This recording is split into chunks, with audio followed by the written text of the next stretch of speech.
Hello and welcome right. to episode 4 of The Rubber Match. I'm your host, with me always my hetero life mate, Brian Freeland.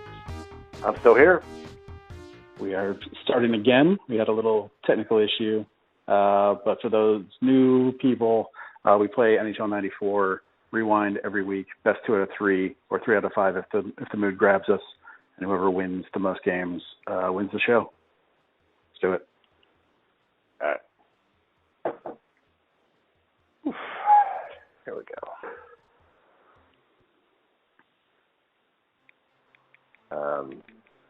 So I've been homesick this week, and I had, toddler caught one of those pediatric noroviruses from her new daycare. Yeah. So anyway, I've been able to catch up on some movies. I finally got around to watching RRR. Yes, which I think we talked about in our Lost episode. I can already tell you, fuck Colorado. Or no, wait, we did. It wasn't a Lost episode. It was like the first or second episode. It was the first episode, I think. I think it was the second episode. Yeah. And so, your review to me was 5 stars. Oh yeah, completely, totally. Like, it has everything that I was looking for in a movie. It had action. It had a little bit of romance. It had songs. It had a big Hollywood dance number, like right in the middle of the film, and then at the end of the film. So one of the end of the film is so like non-diegetic. Like it's just the stars of the film like doing a music number. For sure. Like they're not even in character anymore. Yeah. Right. So it was everything I was looking for, and I would say for 3 hours, like, and moves at a clip. It gets into like the story pretty quickly. I'd say it's efficient. It moves really fast, but like there's a lot of like flashback, like going back in time to when both of them were kind of kids and like seeing what they were, what made them the people that they are, because it's based on like real people, which is crazy. It's sort of like it's almost like a Abraham Lincoln Vampire Hunter-esque type story. Yeah, for sure. Where it's just like sure. It just took some like just his historical figures and was like, what happened if they met and were like really fucking badass? Yeah. I think we kind of need to do a little bit of that too. Yeah, like what if this guy just started mowing people down by picking up a motorcycle? Like, what would that look like? Yeah, I don't know. I loved it. So I definitely I want to read up a little bit more on its history, and apparently there's like some articles have been written about troubling politics, but I didn't really get into it. I'm like, I'm too sick for this, and I want to get into. I just want to watch like another movie, and so like I followed it up with Prey. Yes, I've been wanting to. I was trying to get to that before we recorded, and I wasn't able to, but it's on my extremely short list. Yeah. So, it's pretty good. Like, that seemingly goes against like all odds. Yeah, for sure. Right. Like, you wouldn't think like this is like the 6th movie in that franchise. I don't know, like if you count like the AVP movies. For people that don't know, it's a Predator movie. It's a Predator movie. It's set in like pre. I couldn't tell if it was like Native American or like more prehistoric or like what time frame it is. Native American, because there are some, without getting anything away, there are some French trappers as well. So, like, my American history is poor, like all Americans. Oh, yeah. So, what is that, like early 18th century? Yeah, probably. Who knows? I have no idea. But yeah. Okay. But it's set in America. So, yes, it is. So sort of frontier-ish. Right. And I might be off by 100 years there now that I think about it. Oh, that was a throwaway. So yeah, it was a good. It was like 2 movies, but like 5 hours of movie watching, and that was probably on my worst day. Oof. Glad that didn't go in. And then I finally watched Ex Machina. Have you seen that? That's been on my list too. I've heard nothing but good things about it, but I have not watched it. It is really good. I would say I give it That might have been you. Wait. You might have done that. Okay. Just get it out of the way. Yeah. Oh yeah. Get it out early. For now.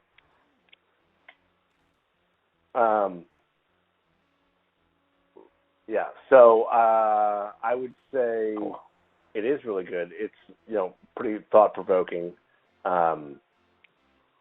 It raises a lot of questions, and when you watch it, I want to talk about the ending. Okay.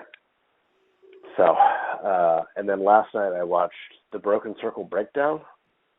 That I don't know. That is a Dutch film, but it is set in like the Flemish region of Belgium, and it is kind of like walk. So it gets. I definitely put that. Oh in there. no! Oh no! Wait, that one you definitely put in there. I definitely put. I think that one put that in there. Yeah, no, he did. He just walked it right in. It gets compared to Walk the Line and Blue Valentine a lot. Okay. So it is like the beginning and ending of a relationship, but these from these Dutch musicians, or I guess Belgian musicians who are really into bluegrass. Okay. Yeah. So I first got turned on to it from the music, and it's been on my watch list for probably 12 years. And I was like, yeah, I'm just going to watch this now. So I'm not paying attention to it. My defensemen are taking shots. I gotta say, I don't think Colorado's my team either. I finished The Bear. Oh, you did? I did. What did you think of it? What did you think of that 7th episode? It's really good. At first, I was like, wait a minute, this isn't one shot, because there's some cuts at the very beginning, but then once they turn on the to-go orders or whatever, it just doesn't stop. It's it's so good. But unfortunately, I'd seen a part of that as a clip on YouTube or something like that when they were showing off the show. That's what got me interested in it was seen during that episode. So I feel like a little bit got taken out of it. Okay. But it's still really, really good. Yeah. So the part where I audibly gasped and woke my wife up, can you tell? Do you know what I'm gonna say? No. It's when oh God, what's his name? It's not Ricky. Cousin, yeah. Yeah, it's when he gets when he gets stabbed. It's when he gets stabbed in the butt. Yeah, that was what I had seen online. Oh, really? And so it had because I was like, what the fuck is going on in this show? Yeah, I was like, this is so frantic, and I was like, I want to see this. I want to check this out. But yeah, so when it happened, I was just kind of like, oh yeah, I know that part. All right, so here's a question I like to ask: who's your favorite character? That's really hard. I mean, I like that they all have. What's my defenseman doing? He was just standing there. I feel like they're all really well flawed. Yeah. So it's kind of like just trying to pick the flaw that you like the best. It's really hard. I kind of like the main guy the best. Okay. That dude just stands there. He doesn't say it all. He just stands completely upright. What about you? It's a toss-up between Sydney, his sous chef, and Marcus, the guy who's like focused on the donuts. Man, he was kind of really irritating me. Oh, really?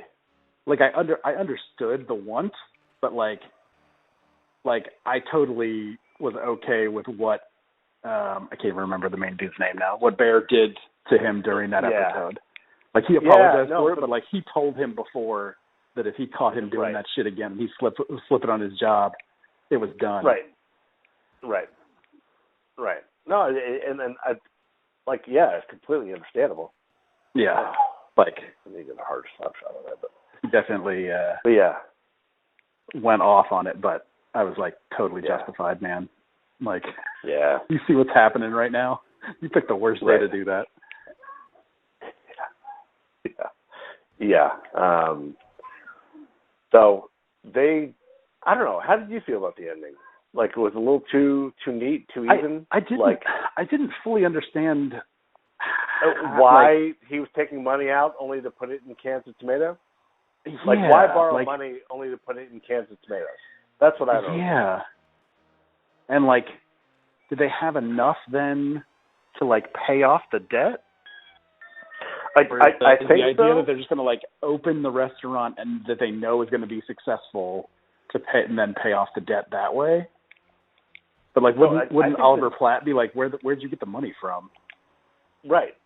Or I want to know why, like, conceivably, if all the money that was borrowed from Oliver Platt just went into cans of tomato. Yeah, I didn't fully understand the reasoning, like what John Bernthal's reasoning was. Right. And is that going to get explored, maybe? If, like, did he have hopes and dreams or something in the second season? I don't know. Yeah, I'm not sure. So I was very confused by that. We're like, yeah, stuff's better now, I guess, and everybody's happy, but he was doing his juggle animation. Yeah, I mean, I thought it was really good. That ending was a bit weird. That freaking catering gig though was hilarious. When the kids end up getting all the Xanax. With the Xanax. Yeah, absolutely. So good. Well, hard. And then my wife and I started watching Only Murder in the Building last night. Oh, okay. Yeah, I'm curious. Do what? I'm curious. Oh yeah. How is it? What do you think of it? I liked it. It's interesting. Like, it's definitely clearly like you can tell that like Steve Martin was like, man, what is it with everybody like in love with these murder podcasts? Or maybe like he was too, like into like the whole true crime stuff, and developed the show out of that. I thought it was kind of going to be funnier than it is, and maybe it does get there. But the first episode, I mean, I guess it's just sort of a lot of setting the stage for everything, but it leaves you like the first episode ends on a really good question. Like, it's a good cliffhanger for a pilot. Okay. Or for a first episode. So like, I'm definitely interested to see where it goes.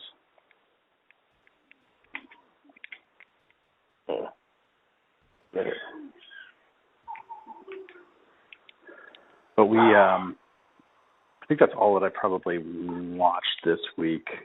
We went to San Antonio and stayed at like a hotel to just get away for a bit this summer because we haven't done anything. We went to like a resort hotel that had like a lazy river Oh, nice. Pool, and it was really nice because like they painted the bottom black to make it look like it was an actual river, so it looked like it was all dark, and then you could like float it. It was pretty long too, but it was really nice. We stayed there a couple of days and we went to the zoo. But yeah. That was not close. Only 2-4. Well, I mean, still 3-5 if you count the goal I put in once the podcast. That's true. So your right. next step up would be the Capitals. Oh, okay. And then I would go. My drop is a lot more severe. So you're going up a point to the Capitals at 74, and I'd be dropping 2 points to the Ducks or the Sharks. I think I'll go Ducks.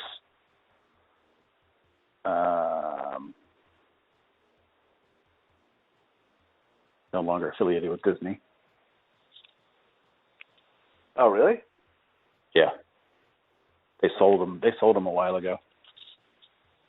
Did not know that. You know what? I'm feeling good. I'm feeling good about this game. Yeah. All right.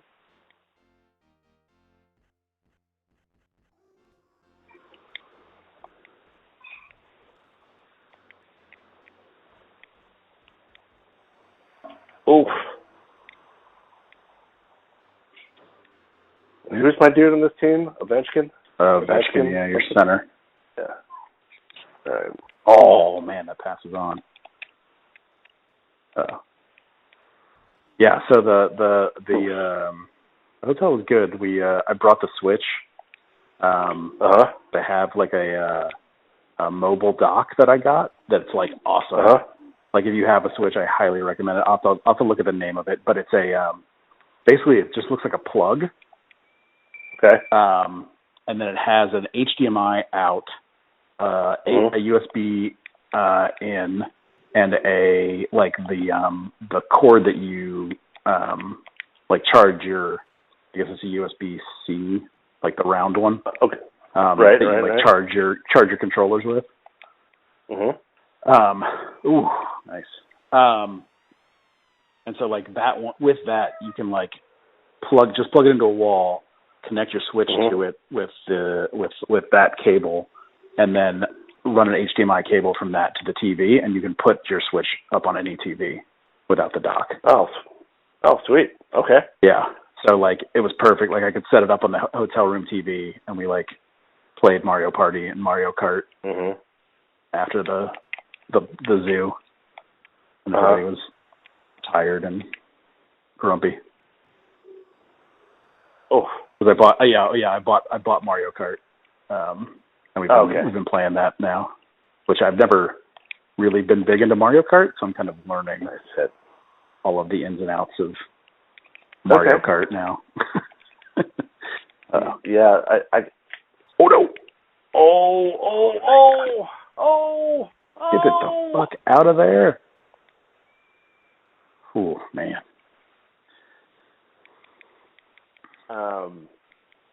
Yeah, I played a little bit, but obviously the Switch one is really good. Like it's a port of the Wii U one. Okay. But they've like added all the DLC, plus they've like gone back and like added courses from like a whole bunch of older games. So like GameCube versions of it, 64, Super NES, even like DS, 3DS courses, and they've like updated them for the Switch. And then there's like another $25 DLC that even adds more courses. But like supposedly I listened to this video game podcast from one of the McElroy brothers, or two of them are actually on it. And apparently it's like the highest selling Switch game of all time. Like pretty much almost everybody that owns a Switch owns Mario Kart 8. Okay. Like it's their juggernaut. Oh man. This is tough. This is going to be tough. I can feel it already.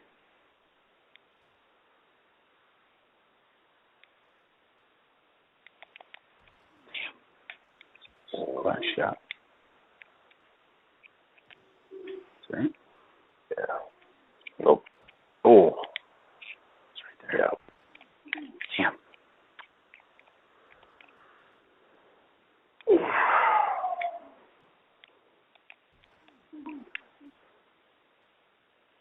Uh-oh. Oh. I was going to get you Thought I was in. going to put it in there myself. Yeah.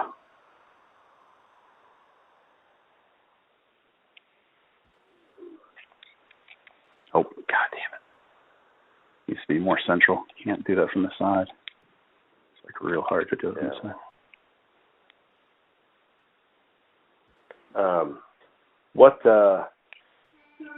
What are the favorite bedtime books that are read at your house? Currently? Well, we have to. I think we need to be better about doing that. Like we get into like stretches where we do it. Mm-hmm. But we have been. The kids have been going to bed by listening to an audiobook. So they'll like fall asleep to, and they're typically like Pixar movies or adaptations of Pixar movies. Okay. So my son always picks Inside Out. I don't know why, but he does. And then, oh damn it! And then that's not good. Oof. And then my daughter it'll vary, but as of late she's been picking Good Dinosaur a lot lately. Oh, interesting choices. Oh.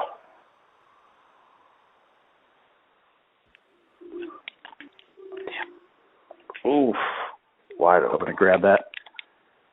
Oh, no.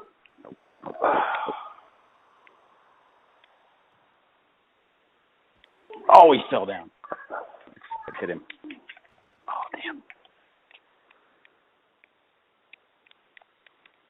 Get on his shit. Oof. It was good coverage back there, though. Oh, stuck that one. I'm trying to think. There's one that my son would pick frequently that's called it's either called the Loveblock, I think is what it's called. It's kind of like about animals, and like each page is like a different type of like some description of love. We pick that one a lot. I'm trying to think of some of the other ones that we would do frequently. When my daughter was growing up, we would do a lot of, what's her name? Pajama Time. I can't think of her name right now. She does a bunch of books. Pajama Time. Yeah, she also does Snuggle Puppy.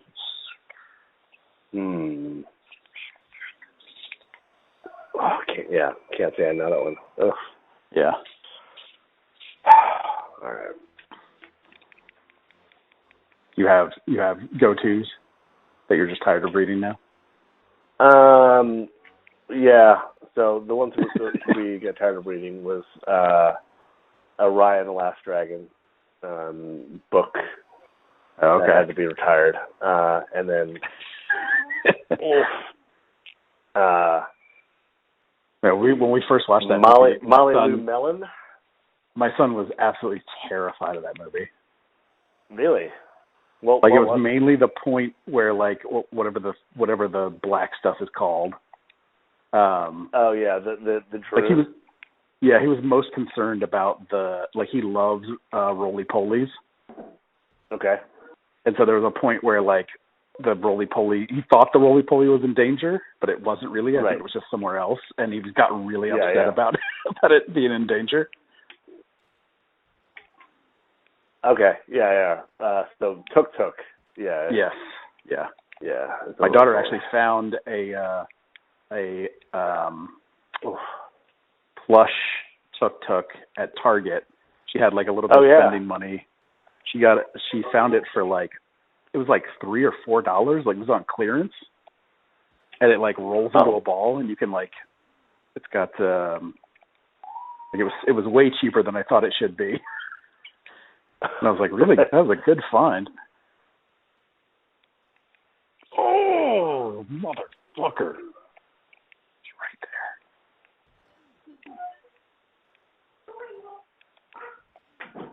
there. Ooh. Oh. So I want to know is how do you get your... Oh, no. There we go. Right. How do you get your, not the center, but the wing to, like, get on that, to cover that other post? To do what? Yeah. Do what? How do you get how do you know that your wing is going to cover that other post? Like... Cover what? The other post, the other corner. Oh. Like... I don't. Of the goal. Oh, you don't? I don't think I do. No. Okay. They just seem to be going there. I think it's more about you kind of keeping the people in the right positions. Because I think they will do it, but if you drag them out of their position, they're not going to be there. Okay. So I think it's being a little bit conscious of where you're taking them. I see.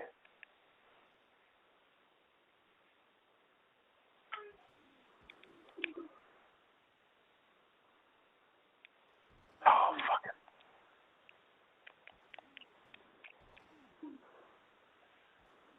Nope. Nobody over there. Slow as fucking balls. Oh, Jesus Christ. Ooh. Damn. Oof.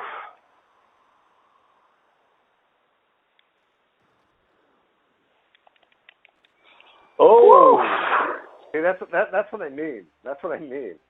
Like, oh, you mean for that crossed pass. it? Yeah. I mean that's me. I'm just holding the puck up and hoping that they're there. Like I've made that pass so many times. Oh my God! Yeah. Oh my God! I've made that pass so many times and someone who's not there. Hello. Bye. I love you always. I am getting a bio lock for my office. I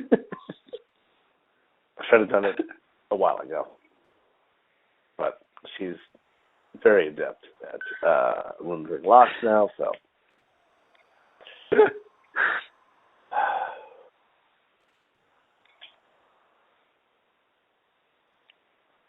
ooh. See, there's that right there. I would have made that pass. I would have at least tried that pass. Yeah. So I think what I'm doing is like probably relying on my center too much.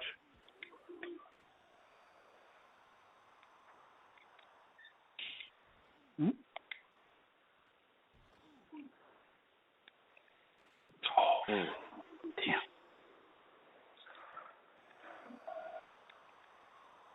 Nope. No shot. Oh.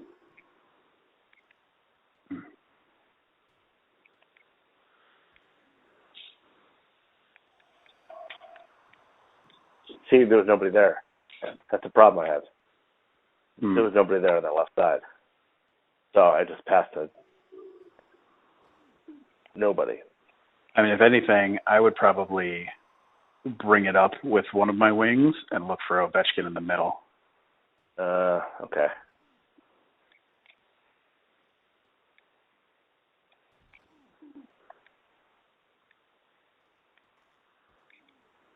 Ooh. Oh, Jesus. Oh, that's icing.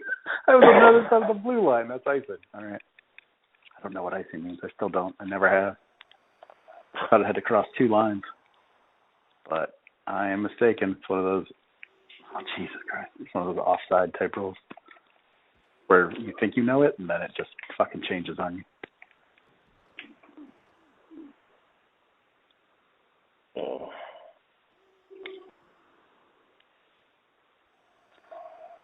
Oh, we went and did. I'd never done Topgolf before. Okay. And we went and did that the other night. And they had like a Angry Birds game that was actually pretty fun considering how old fucking Angry Birds is at this point. Mm-hmm. But it was pretty good. Like just driving range, and then it like maps your ball to like the path of a bird and like knocks shit down. Okay. Son of a bitch.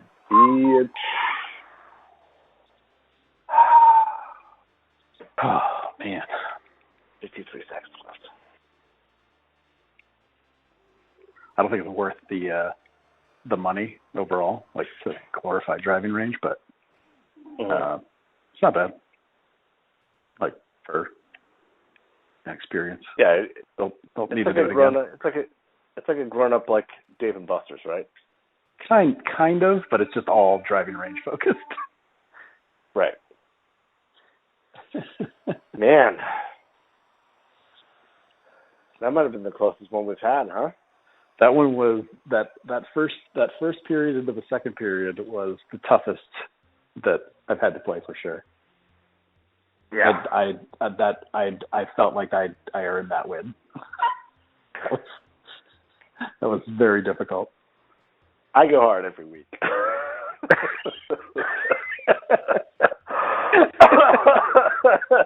It shows. Oh, man. All right, so who am I bumping up to next week? So next week we're getting near the top. I know. So next week you would go up a point to the St. Louis Blues. Okay. And I would go down to the New Jersey Devils. It was the fourth worst team in the league, and you are at the third best team in the league. Woo. All right. I might have to put in some elbow grease this week. Just so right. What's that point? Not the point spread. That's like a gambling thing. How are they ranked? The St. Louis Blues are 75, and the New Jersey Devils are 61. Okay. All right. I think we're getting close. We are, definitely. It might have to be. Yeah. We might end up being Tampa Bay Lightning at 78 and Detroit Red Wings at 54. I don't think it'll get there. Right, but if it does, that's as far as we can go. That's it. All right. We will see you all next week for another episode of the Rubber Match. Goodbye. Peace.